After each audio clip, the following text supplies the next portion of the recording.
দেখুন, এখানে একটা ডিফারেন্স আমি বলবো। নিশ্চিতভাবে ডোনাল্ড ট্রাম্প আগে ভাগে ঘোষণা করে দেওয়ার পর ভারতের তরফ থেকে যুদ্ধবিরতি ইত্যাদি বলা, সেটা নিয়ে প্রচুর বিতর্ক, এবং নরেন্দ্র মোদীর গোটা বিষয়টি নিয়ে সম্পূর্ণ চুপ থাকা, এইটার কারণে ইরানের যিনি সর্বোচ্চ নেতা খুমেনি, তার সঙ্গে কিন্তু সরাসরি প্যারালালটা আমি ড্র করতে পারছি না। দুটোর মধ্যে একটা তফাৎ রয়েছে। যাই হোক, এখানে আমি ভারতবর্ষের আভ্যন্তরীণ রাজনীতির বিতর্কটা পাশে সরিয়ে রেখে বলতে চাই, ইসরায়েল বেসিক্যালি এখানে ইরানের সাথে যুদ্ধ করছে না, কার্যত আমেরিকাই যুদ্ধ করছে ইসরায়েলকে সামনে রেখে। এবং ইরানের ওপর যে চাপ তৈরির প্রচেষ্টা প্রথমে ইসরায়েল এবং পরবর্তীতে আমেরিকার তরফ থেকে বিভিন্নভাবে হয়েছে, তাতে কিন্তু ইরান বেসিক্যালি কাঁচকলা দেখিয়ে দিয়েছে। তারা এটা বুঝিয়ে দিয়েছে যে তাদের ক্ষয়ক্ষতি যা হয়েছে, আগামীতে কি হবে না হবে, তারা মোটেই সারেন্ডার করবেন না। আর যাই হোক, ডোনাল্ড ট্রাম্পের কথাতে তারা সারেন্ডার করবেন এরকম কোনো ইঙ্গিত কিন্তু পাওয়া যাচ্ছে না। এইখানে একটা জিনিস আমি বলতে চাই, যে ইসরায়েল ইতিমধ্যেই কার্যত কিন্তু যুদ্ধটা যে হেরে গেছে এটা সে স্বীকার করে নিয়েছে। কারণ এটাই, সে বাধ্য হয়েছে আমেরিকার থেকে সরাসরি সাহায্য চাইতে।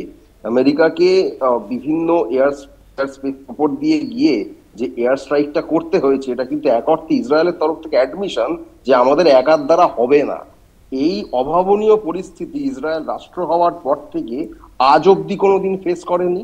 এটা আগেও আপনার অনুষ্ঠানে আমি বলেছি, আজকে আবারও বলছি, তাদের যারা বাসিন্দা সেখানকার সাধারণ মানুষ, তারা এই পাল্টা মার দেওয়া যেটাকে বলে, সেইটা জীবনে দেখেনি। এতদিন দেখে এসছে প্যালেস্তাইনে দিব্যি গণহত্যা চলছে, তো কেউ কেউ মজা পেয়েছেন, হয়তো কেউ বিরোধিতা করেছেন, কিন্তু অন্য কথা, নিজেরা কিন্তু ফেস কোনোদিন করেননি, যেটা এই প্রথম করছেন। এর ফলে নেতানিয়াহু তার অভ্যন্তরের যে বিষয় দেশের মধ্যে, তাদের যথেষ্ট চাপে পড়েছেন, পড়বেন আরো বেশি। এমনকি ডোনাল্ড ট্রাম্প তিনিও কিন্তু মোটেই খুব স্বস্তিতে নেই তো আমি রাজনৈতিক এখানে একটু ভাবে। যার শুভাশিসের কাছে ফলে আসবো এই সম্পর্কে, সত্যি কি আসলে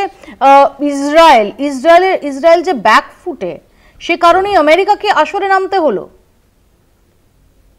অ্যাবসলিউটলি। এখানে একটা চান্স আছে যে ইসরায়েল, দেখুন, ডিপ্লোমেসিতে পারসেপশনস নিয়ে একটা দারুণ দারুণ স্টেটমেন্টের মধ্যে একটা স্টেটমেন্ট হচ্ছে, never drink black coffee in a transparent glass, people May mistake it as Ram.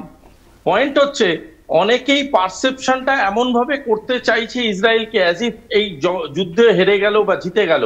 পয়েন্টটা হচ্ছে হেরে যাওয়া বা জিতে যাওয়া না, তার থেকেও বেশি পয়েন্টটা হচ্ছে ইসরায়েল যে কারণে এটাতে ইন্ডালজ হয়েছিল, সেই কারণটা সে কতটা অ্যাচিভ করতে পারলো।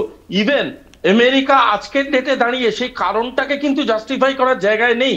কারণ ইফ ইউ ক্যান আন্ডারস্ট্যান্ড যে ডিএনআই মানে ডিরেক্টর অফ ন্যাশনাল ইন্টেলিজেন্স তুলসী গাবার যখন বলছে আমাদের এক্স্যাক্টলি, কাছে কোনো প্রুফ এক্স্যাক্টলি, আমি নেই সে এই অর্থে। প্রশ্নটাই করতে যাচ্ছিলাম যে ইভেন তার নিজের যে স্পাই চিফ, তিনি যে ইনপুটটা হ্যাঁ, দিচ্ছেন, হ্যাঁ, ডোনাল্ড ট্রাম্প পাবলিকলি বলে দিচ্ছেন যে না, ও কিছু জানে না, ও না জেনে বলছে। এবং ও তারপর কিছু একটা খুব জানে না। ক্রুশিয়াল মিটিং, সেখানে তুলসী গাবার্ডের ডেপুটিকে রাখা হচ্ছে, তুলসী গাবার্ডকে রাখাই হচ্ছে না। মানে তাহলে কার কারেক্ট, ইনপুটের কারেক্ট। ভিত্তিতে, কিসের ভিত্তিতে ডোনাল্ড ট্রাম্প এগুলো করে চলেছেন?